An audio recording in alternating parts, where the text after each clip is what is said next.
Aston Martin you can live in. That is a tent. It folds out, it's a house. I live at #1 Aston Martin Street.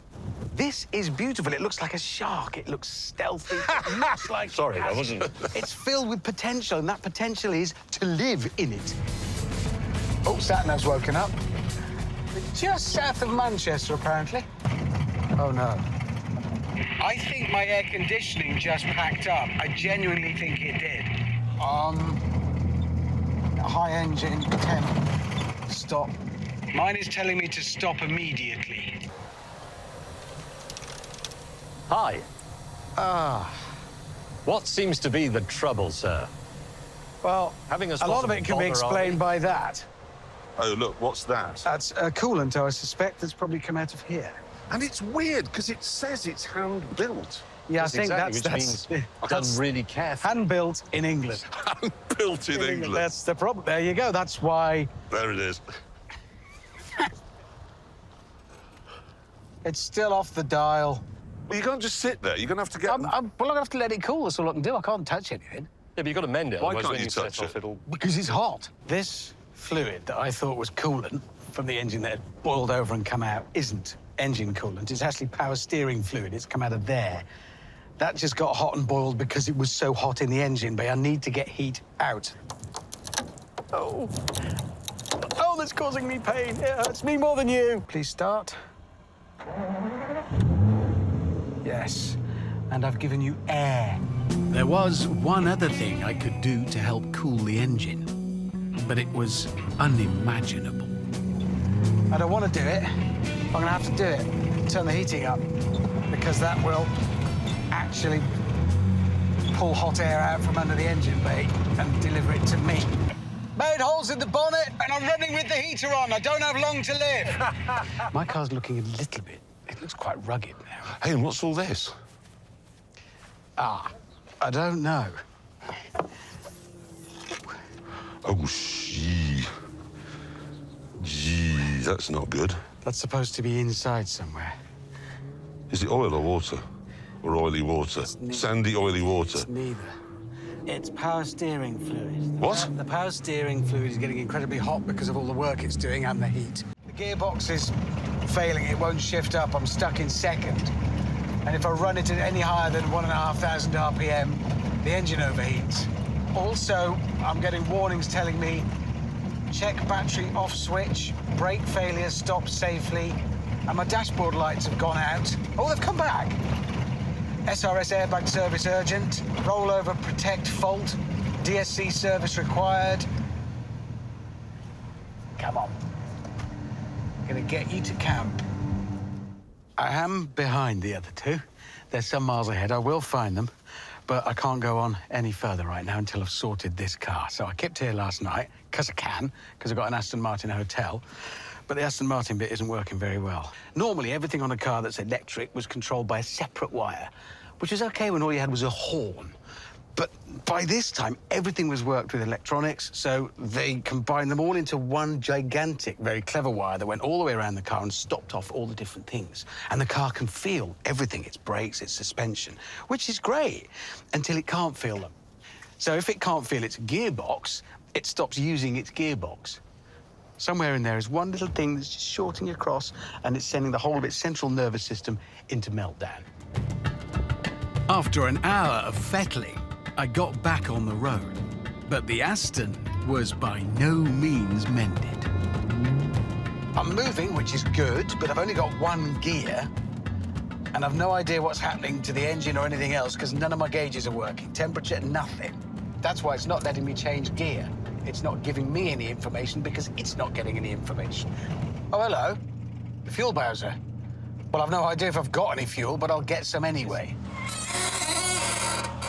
You never heard Bond's Aston sounding like that, did you? Sounds brilliant.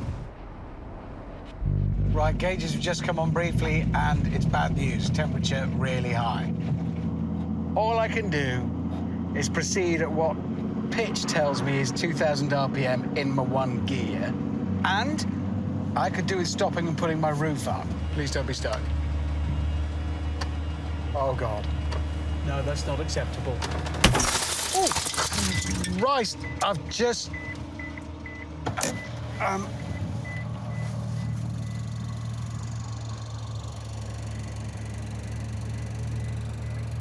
That's the rollover hoop that deploys in a crash. That's good. But it can't happen again, can it? It's gone. It's just, see...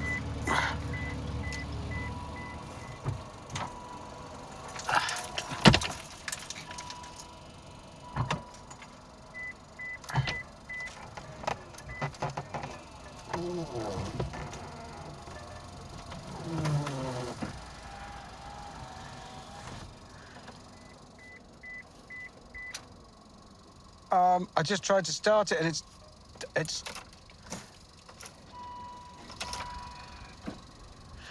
Things just got a lot worse really quickly.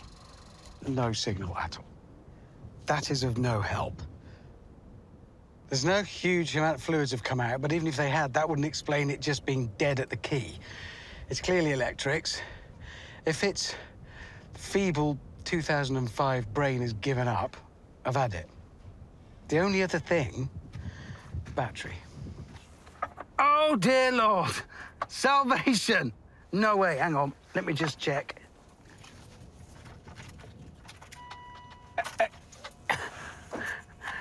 The live battery terminal, shaken loose. Literally, this has shaken itself undone. It was like that. I've lost gearbox. Oh, now it's beeping.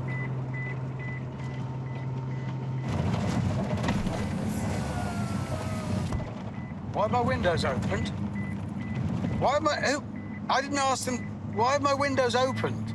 It's actively disobeying and tormenting me now. It's decided to open the windows and take away the ability to change gear, accompanied by a maddening beep. I thought the beeping might be happening because the car didn't believe my roof was secured properly. So I pulled over to test my theory.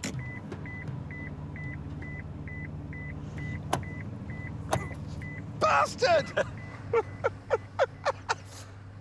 It's still beeping!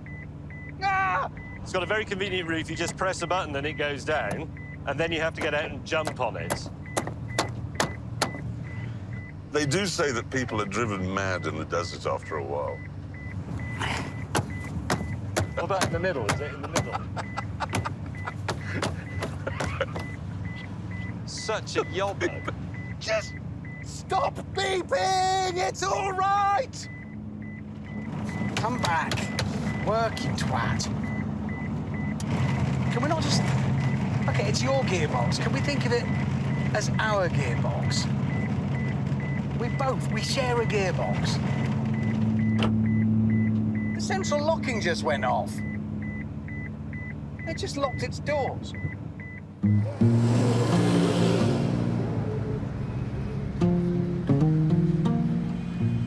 Several hours later, Skynet propelled my one-geared car into Nouakchott, where there was good enough Wi-Fi for me to connect the car's malfunctioning brain to a diagnostic laptop.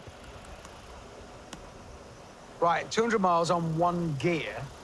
So, laptop, I'm talking to it in zeros and ones, the language it understands. I'm now going to see what it's panicking about. It's worrying about a lot. Oh, my God. I'm in passenger door model. It's worrying about its door. Worry about your gearbox. Global positioning module. That's why I was in Nottingham.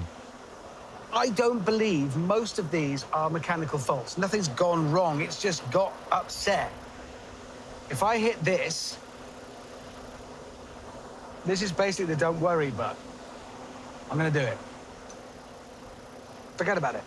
It's clearing them. Please give me control of the car and let me drive. So, hopefully, can't look. Yeah, there you go. Well, that's nothing to moan about. So I think I've got gears. Now, you might imagine I'd struggle to mount a convincing argument that I've improved my Aston Martin DB9 Volante by turning it into a rally racer, but hold on.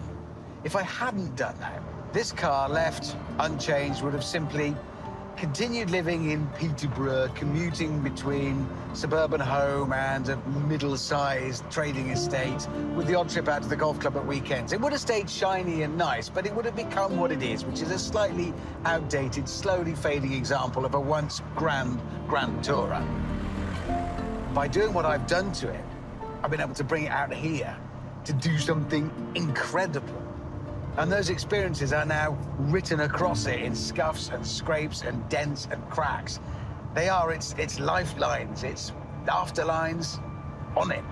And I love it. I've made it special. It wasn't special, now it is.